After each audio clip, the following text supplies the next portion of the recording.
இது என்னன்னு கேட்குறீங்களா? இது நான் வீட்டிலையே உரம் ஊற்றின கெட்டி பாலில் உள்ள தயிர் பாருங்கள். இந்த மாதிரி தயிர் செய்யணும்னா கெட்டி பாலை, தண்ணி கலக்காத பாலை நல்லா அழகாக காய்ச்சிக்கணும். சுண்டை காய்ச்சிட்டு அதுக்கப்புறம் ஒரு கிண்ணத்தில் நல்லா வடிகட்டி ஊற்றிக்கணும்.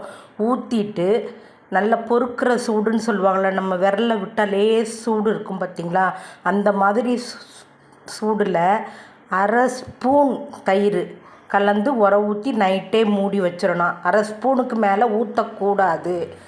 ஊற்றி மூடி வச்சுட்டு காலையில் எழுந்திரிச்சு பார்த்தா இப்படி அழகான அல்வா துண்டு தயிர் உங்களுக்கு கிடைக்கும். பாருங்கள், நான் எப்படி தோன்றேன் பாருங்கள், அல்வா மாதிரி கிடைக்கும். தண்ணியே கிடையாது இந்த தயிரில். இந்த மாதிரி நீங்களும் செஞ்சு பாருங்கள்.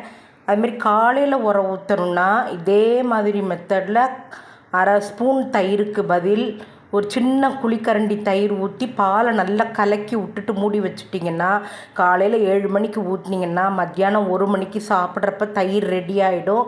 இதுதான் தயிர் உரை ஊற்றுற ப்ரொசீஜர். நீங்களும் எல்லோரும் இப்போ உள்ளவங்க தெரிஞ்சுக்கங்க, பெண்கள் அனைவரும்.